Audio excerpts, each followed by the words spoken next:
What's up guys, Jeff Boski here. Today we'll be going over some frequently asked questions. I get hundreds of questions per day, whether it's Facebook, Instagram, Twitter, YouTube.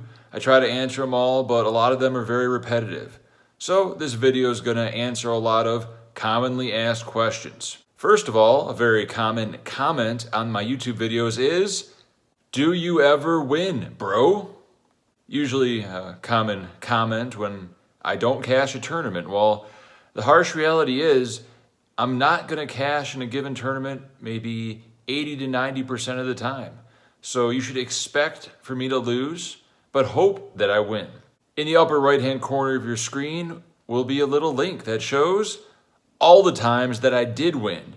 If you don't like watching vlogs where I lose money, feel free to click the greatest hits playlist of winning vlogs. There's over 40 of them, and relive those awesome moments with me. Everybody loves a winner. Watch me win. What is the best poker room in Las Vegas? Well, if you've watched my vlogs, you know I'm biased. The answer is the Encore Poker Room, located at the Wynn/Encore Casino. Parking is free. I recommend parking on the roof. Not a long walk at all. And of course, I love the Wynn Poker Room because of the staff. The floor and the dealers are the best in town. Debate me on it. Some things I like about the Encore more than other poker rooms are, for instance, the Bellagio, I find the tables to be too cramped and there's too many cooks in the kitchen, if you will, at Bellagio. A Venetian I hate for obvious reasons. Hashtag boycott Venetian. Caesars, you still have to pay for parking, and I just never really play there. All the other smaller rooms, I mean, I'm sure they're fine, you know, for poker rooms, but in general, the best experience is gonna be at the Wynn. Sure, the food is gonna be a little more expensive, but it's gonna be a little higher quality too, so it's a little give and take. Most of all, the clientele. I just love the design of the Wynn, the ambiance, the beautiful women walking around, the big money gamblers. It just feels good to play at the Wynn. If you do play at the Wynn, tell them Boski sent you. I'm not getting paid to promote them, but they do appreciate it when I bring them new customers. So there you go. What is the best steakhouse in Las Vegas? Well, to be honest with you, they're all pretty similar. They're all very expensive. You're looking to spend at least $100 per person at any given steakhouse. Depending on how luxury the casino is or the quality of the steakhouse. Fillets are going to run from $40 to $70, and that's a la carte. So you gotta order sides, appetizers, drinks. It all adds up. It's always nice to have comps at a given casino. A hidden gem steakhouse would be at the Silverton, which is maybe 15 minutes off the strip. It's called Twin Creeks. I believe they're closed Mondays and Tuesdays, so call ahead for a reservation. But the price is a lot lower than a lot of the on-strip casinos, and the quality is all there. I highly recommend the rock shrimp as an appetizer. All the sides are great, and I believe I got the s'mores dessert last time. Hey, you want a s'more? S'more what? No, you want a s'more. I haven't had anything yet, so how can I have some more of nothing? Shut up! You're killing me, Smalls. You can taste the campfire in the s'mores dessert. Give it a try. I think it's under 10 bucks. Only at Twin Creeks. As far as best steakhouse on the strip goes, I'm gonna have to go with SW or Lakeside. They're right next to each other at the Wynn property, and ask for outdoor seating at nighttime and you'll see some great views, great water show. Take your girl there, she'll appreciate it. Best massage parlor. I actually don't have a definitive answer for this. You just gotta kind of go to Chinatown and gamble if you're going on the bargain route. Any massage place at any major casino is really gonna take advantage of you. We're talking $100 for an hour, maybe $200 depending on how nice of a casino it is and what you want. Hot stone, spa, sauna, facial. It really adds up. So there's like 100 in Chinatown. You can just gamble. I really don't have a favorite anymore. They all have their pros and cons, but just know what you're getting into. Foot massages are usually around $20 to $40. Full body massages might be $40 to $60. Best place for a rub and tug.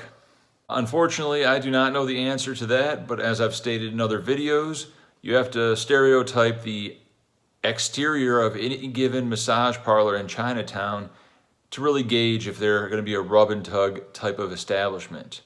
The darker the tint, the more neon lights, and the later they're open, all these three things increase the likelihood that you might get what you're looking for in Chinatown. Good luck. Can you send me ACR? I get many messages for player-to-player transfer every week, and as a general rule, I have to say no. If I did this, it's just a huge hassle on my part to send to random people, have them send me Venmo or PayPal, or oh, I'll meet you at Bellagio with $50. Can you hook me up with some ACR? No, I can't. Sorry. I get it, but no. As a general rule, I'll never send anybody ACR. How did you get the name Boski? Very common question, and the answer is around 11th grade, somehow it just kind of happened. It was a combination of things. I think part of it had to do with my love of the WWF wrestler Val Venus, aka the Big Val Boski. Hello, ladies.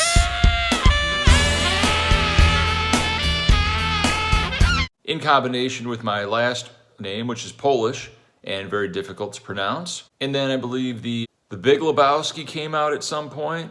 Jeffrey Lebowski, very close. Nobody calls me Lebowski. You got the wrong guy. I'm the dude, man. Your name's Lebowski. And when I used to go to Canada when I was 19 to all the clubs at Jokers and such, Ludacris's song Throw Them Bows was very popular. We drop bows on them, when we throw them bows. And that was one of my patented dance moves, is I just kind of throw them bows up in the club. So a combination of all those things. And a few years ago, my mom actually Googled what Boski means, which I never did. And it turns out that it translates into Polish and it means godlike, which is just fine by me. Quite the compliment. I'm okay with the nickname Boski. What is a good amount to tip when you cash in a tournament? There is no set answer. It depends on a variety of factors, but just like in all tipping situations, you have to ask, how good was the service? Were you happy with how the dealers handled the action? Were you happy with how the floor was accommodating to you? Were you happy with how the venue made you feel comfortable? Did you have a good time? How high was the rake in relation to the buy-in? These are all factors that go into it, but in general, I'd say between 1 to 5%. The amount you cash for might also affect the percentage of the tip. If you cash for $100, you might want to tip 10 or $20. If you cash for $10,000, you might not want to tip $500. It's all up to you. How do you do taxes, bro? Well, I am not a CPA or tax advisor, so it really depends on your situation, your state, your occupation, your wins versus your losses. I file as a professional gambler every year, so it's going to be a little bit different for me than someone that has a normal job. And of course, if you live in Canada or Europe, you might have to automatically pay 33%, or you might have to pay 0% on gambling winnings. Consult your local tax specialist. When will you be in Austria? I'd love to buy you a beer, mate. I've gotten offers from all over the US and world saying, hey, you gotta come to Sheboygan. Hey, there's a home game in North Dakota. Come check it out, man. 1-2, no limit. Pots get huge. I appreciate the invite, and it would be fun to just travel and see all these places and get to meet a lot of people. But in general, I really hate traveling. It's not that I'm afraid to fly. I just hate the process. I hate packing. I hate having to get to the airport 2 hours early. I hate having to wait in lines. I don't like having to throw out a bottle of water and then spend $5 for another one. I don't want to have to wait at my gate and wait for Section 2 comfort class to be called or whatever before I can board the plane, and then I wait another 30 minutes before the plane takes off. While everybody's fighting for overhead space, coughing on me, farting, I'm right by the lavatory, everyone's stinking it up. I'm 6'5". Not a comfortable experience. You really can't even stand up in a bathroom in an airplane when you're 6'5", let alone balance yourself to urinate. Combine that with the need to get an emergency row seat and pay extra, it's discrimination. Now let's talk about hotels, checking in, checking out, fees, noise in the hallways, getting a comfortable bed, getting on a better sleep schedule, jet lag, just a lot of factors that make traveling an unpleasurable experience. Not to mention the cost that comes with traveling. That shit ain't free. Check out this bad beat, bro. Please don't send me your bad beat stories on Instagram, Facebook, or Twitter. I get it. You want to tell somebody, your wife won't understand, you want to tell another poker player, but I'm not here to give you sympathy. Bad beats happen. I'm not going to say you should have open jammed 100 blinds with aces so they don't suck out with a 6-4 suited. It happens. It's part of poker. I know it hurts. There's a lot of pain in poker. That's why I don't advise pretty much anybody play poker for a living. Of course, that seems counterintuitive since I do a poker vlog that showcases what it's like to be a professional poker player, but I keep it real. I show all my sessions. Going full circle, when they say, "Do you ever win, bro?" They probably wouldn't say that if I just showed all my winning sessions, all the times I cashed a tournament, all the times I profited in a cash game. But I'm not going to do that. It's a real look at what it's like at an alternate lifestyle, very uncommon, but I give it to you raw and real. And I hope you guys appreciate that. And this concludes my yearly question and answer section.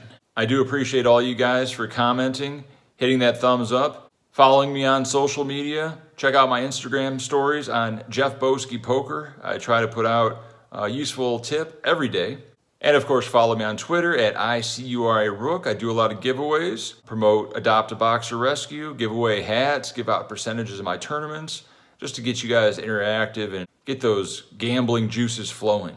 Everybody likes free stuff, so hey, I'm doing pretty well. I can give away some stuff. Until next time, make sure you hit that like and subscribe button, notification bell. I'm out.